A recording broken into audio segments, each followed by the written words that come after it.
जय हिंद बच्चों, स्वागत है अपने इस यूट्यूब चैनल पर। बच्चों, आज के इस वीडियो में हम कक्षा 12 के विद्यार्थियों के लिए सोशलॉजी यानी समाजशास्त्र के वेरी इंपॉर्टेंस अति लघुत्तरीय प्रश्न लेकर आए हैं, जो 2024 बोर्ड एग्जाम के लिए वेरी इंपॉर्टेंट रहेगा। और कई वर्षों से दोस्तों जो है परीक्षाओं में सब पूछे जा रहे हैं। और बच्चों यह जो है NCERT रहेगा और सभी बोर्ड के स्टूडेंट्स के लिए इम्पोर्टेंट रहेगा। तो चलिए देखते हैं देर न करते हुए। पहला क्वेश्चन आपके सामने है। पहला क्वेश्चन बच्चों क्या है कि सामुदायिक पहचान क्या है, इसके किन्हीं दो लक्षणों को लिखिए। सामुदायिक पहचान क्या है, इसके किन्हीं दो लक्षणों को लिखिए। चलिए इसका उत्तर देखते हैं हम लोग। देखो, सामुदायिक पहचान का संबंध प्रदत्त पहचान से है। प्रदत्त माने होता है बच्चों दिया हुआ। सामुदायिक पहचान का संबंध प्रदत्त पहचान से है। उदाहरण के लिए जैसे जन्म के आधार पर जो है पहचान, प्रत्येक व्यक्ति एक विशेष परिवार तथा संप्रदाय में जन्म लेता है। यह एक विशेष पहचान होती है जिसे सामुदायिक पहचान कहा जाता है। यह भाषा, धर्म, क्षेत्र इत्यादि पर आधारित हो सकती है। लक्षण बच्चों क्या है, यह व्यक्ति की व्यक्तिगत पहचान बन जाती है। नंबर 2, इसके जो है सदस्य सामुदायिक पहचान के प्रति प्रतिबद्ध होते हैं।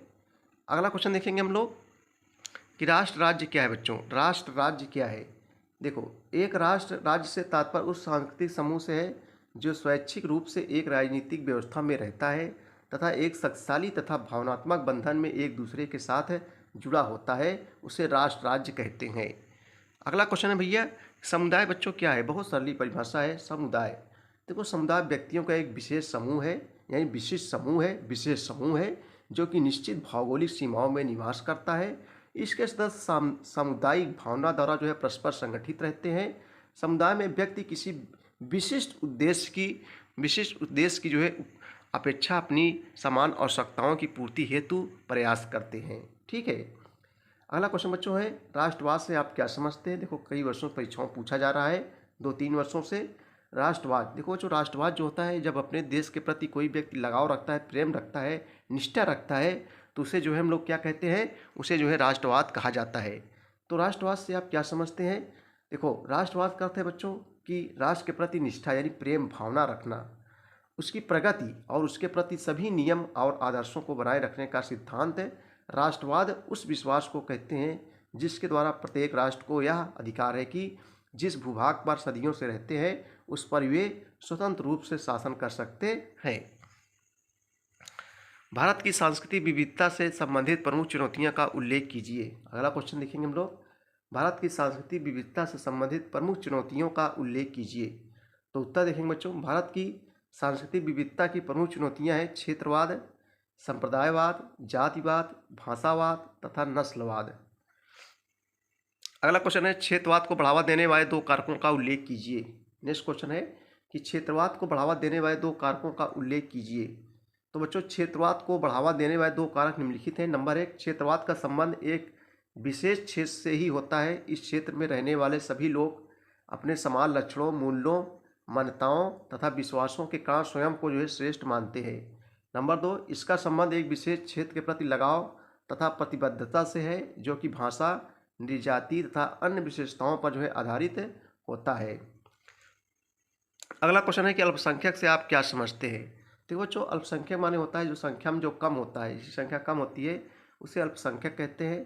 किसी समाज में अल्पसंख्यक वैसे लोगों का समूह होता है जो कि अपने विशिष्ट भौतिक तथा सांस्कृतिक विशेषताओं के कारण समाज में जो है अवमानना का शिकार होते हैं, जिन्हें परेशान किया जाता है, यानी बच्चों इनकी संख्या जो है कम होती है। संप्रदायवाद या सांप्रदायिकता से आप क्या समझते हैं। कई वर्षों से परीक्षाओं में पूछा जा रहा है, वेरी इंपॉर्टेंस है 2024 के लिए। संप्रदायवाद या सांप्रदायिकता से आप क्या समझते हैं, अथवा करके पूछ लेगा बच्चों, सांप्रदायिकता को परिभाषित कीजिए अथवा सांप्रदायिकता का क्या अर्थ है। देखो, लगातार से कई वर्षों से पूछा जा रहा है। तो बच्चों, संप्रदायवाद आंतरिक विश्वासों तथा दूसरों की तुलना में स्वयं को श्रेष्ठ मानने वालों की एक आक्रामक विचारधारा है। बच्चों, जब एक धर्म दूसरे धर्म से अपने आप को श्रेष्ठ मानने लगता है तब जो है सांप्रदायिकता उत्पन्न होती है। यानी एक धर्म दूसरे धर्म से अपने आप को जब श्रेष्ठ समझने लगता है, श्रेष्ठ यानी उच्च, तो संप्रदाय आंतरिक विश्वासों तथा दूसरों की तुलना में स्वयं को श्रेष्ठ मानने वालों की एक आक्रामक विचारधारा है जो कि धार्मिक पहचान पर आधारित होती है। यह एक अद्भुत सार्वजनिक विचारधारा है जो कि धर्म के साथ जुड़ी है। सांप्रदायिकता को परिभाषित करते हुए बच्चों विसेंट स्मिथ ने कहा है कि एक सांप्रदायिक व्यक्ति या व्यक्ति समूह वह है जो कि प्रत्येक धार्मिक अथवा भाषाई समूह एक ऐसी पृथक सामाजिक तथा राजनीतिक इकाई मानता है जिसके हित अन्य समूहों से पृथक होते हैं, यानी अलग होते हैं और उनके विरोधी भी हो सकते हैं। ऐसे व्यक्तियों अथवा व्यक्ति समूह की विचारधारा को संप्रदायवाद या सांप्रदायिकता कहा जाएगा। अगला क्वेश्चन है, धर्मनिरपेक्षता का क्या अर्थ है? धर्मनिरपेक्षता क्या है बच्चों? धर्मनिरपेक्षता यही धर्म अपना, जैसे हमारा भारत जो है, भारत एक धर्मनिरपेक्ष राज्य है, यानी यहाँ किसी एक धर्म को बढ़ावा नहीं दिया जाता है।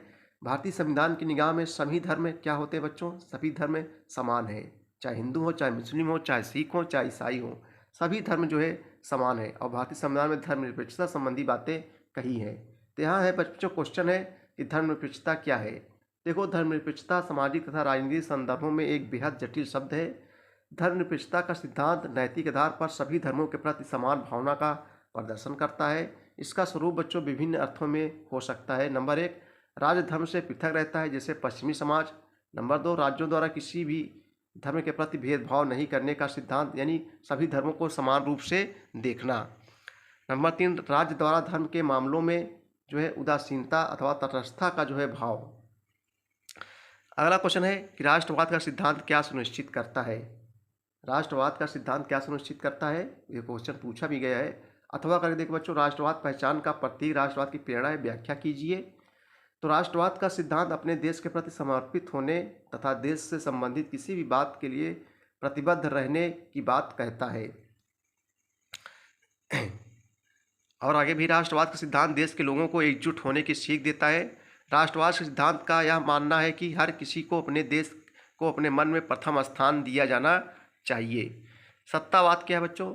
आप लोग समझ रहे हो, नाम से लगा सत्ता, जिसकी सत्ता होती है, जिसका सब कुछ, जिसका सरकार होती है, वही है सत्तावाद। क्या है?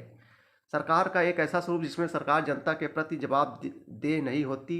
एक ऐसी शासन व्यवस्था जिसमें अपनी नीतियों का क्रियान्वयन सख्त साथ किया जाता है तथा नागरिक स्वतंत्रता सीमित कर दी जाती है। नागरिक की स्वतंत्रता जो है क्या कर दी जाती है? सीमित कर दी जाती है। इसी को कहते हैं बच्चों सत्तावाद। क्षेत्रवाद से आप क्या समझते हैं? देखो, कई वर्षों से भी क्वेश्चन पूछा जा रहा है, 2024 के लिए मोस्ट इंपॉर्टेंट है। क्षेत्रवाद से आप क्या समझते हैं? क्षेत्रवाद को जो है परिभाषित कीजिए। अथवा करके देगा, क्षेत्रवाद क्या है, इसको बढ़ावा देने वाले 2 कारकों का उल्लेख कीजिए। आइए इसका उत्तर देखते हैं बच्चों। क्षेत्रवाद अन्य क्षेत्रों एवं संपूर्ण राष्ट्र की तुलना में अपने ही क्षेत्र को श्रेष्ठ मानने एवं सभी क्षेत्रों में उसे प्राथमिकता देने की पक्षपातपूर्ण भावना है। वेबस्टर डिक्शनरी के अनुसार, एक समाजशास्त्री हैं जिसका नाम है वेबस्टर डिक्शनरी के अनुसार, क्षेत्रवाद में एक विशिष्ट उपराष्ट्र या अधोराष्ट्र के प्रति जागरूकता और भक्ति पाई जाती है, जिसकी विशेषता सामान्य संस्कृति पृष्ठभूमि या हित है। क्षेत्रवाद के कारण, देखो क्षेत्रवाद के जो कारण है 2 हैं। भाषा संबंधी समस्या, नंबर 2 है राजनीतिक कारण। सांप्रदायिकता निवारण के लिए सुझाव दीजिए। कई वर्षों परीक्षाओं में पूछा जा रहा है, मोस्ट इंपॉर्टेंट। सांप्रदायिकता निवारण के लिए सुझाव दीजिए। तो बच्चों, सांप्रदायिकता निवारण के लिए निम्नलिखित सुझाव है। नंबर 1, प्रजातांत्रिक मूल्यों के आधार पर प्रत्येक व्यक्ति के महत्व को मान्यता दी जाए। नंबर 2, देश की समस्या जनसंख्या के लिए सामाजिक सुरक्षा की पूर्ण व्यवस्था करना अत्यंत आवश्यक है। नंबर 3, किसी भी राजनीतिक दल अथवा संगठन को धार्मिक आधार पर घृणा एवं वैमनस्य में होता है बच्चों उदासी फैलाने की स्वतंत्रता नहीं दी जानी चाहिए। अल्पसंख्यकों को किन्हीं 2 समस्याओं का उल्लेख कीजिए। जो संख्या में कम है उनकी क्या समस्या है? अल्पसंख्यकों किन्हीं 2 समस्याओं को उल्लेख कीजिए। तो 2 समस्याएं निम्नलिखित हैं। नंबर 1 बच्चों, अल्पसंख्यकों को बहुसंख्यकों से जो है सामंजस्य स्थापित करने की समस्या रहती है। नंबर 2, इन्हें भिन्न पहचान व समाज में अपेक्षाकृत कम संख्या में जीवन हानि व संपत्ति हानि की समस्या रहती है। ठीक है, चलिए नेक्स्ट क्वेश्चन देखेंगे। ये भी वेरी इंपॉर्टेंस है बच्चों, ये क्वेश्चन जरूर पूछा जाएगा 2024 में, हर वर्ष पूछा जाता है परीक्षाओं में। नगरीय समाज की 3 विशेषताएं लिखिए। नगरीय समाज, ग्रामीण समाज, ये सब क्वेश्चन पूछे जाते हैं। नगरीय समाज की 3 विशेषताएं निम्नलिखित है। नंबर 1, नगरीय समाज जनसंख्या ग्रामीण समाज की तुलना में अधिक होती है। नंबर 2, किसी इतर व्यवसायों पर नगरीय समाज की निर्धनता के चलते इनका जीवन स्तर ग्रामीण समाज की तुलना में उच्च होता है। नंबर 3, नगरीय समाज विभिन्न संस्कृतियों का केंद्र होता है। राजनीतिक अराजकता के कारणों का उल्लेख कीजिए। अगला क्वेश्चन है कि राजनीतिक अराजकता के कारणों का उल्लेख कीजिए। तो बच्चों, नंबर 1, किसी देश में कमजोर और भ्रष्ट सरकार के विरुद्ध जनता का जनक्रोशपूर्ण आंदोलन। नंबर 2, विपक्षी राजनीतिक दलों द्वारा जाति और धर्म आधारित मुद्दों को लेकर लोगों के बीच दुष्प्रचार।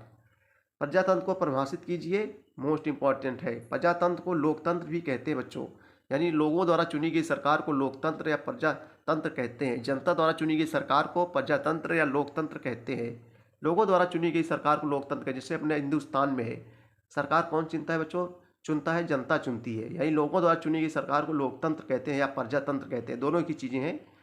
लोकतंत्र या प्रजातंत्र एक शासन प्रणाली है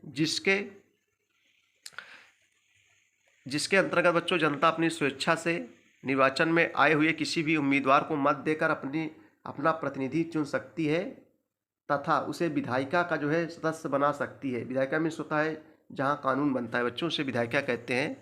ठीक है। सांस्कृतिक समुदाय से आप क्या समझते हैं? मोस्ट इंपॉर्टेंट क्वेश्चन है।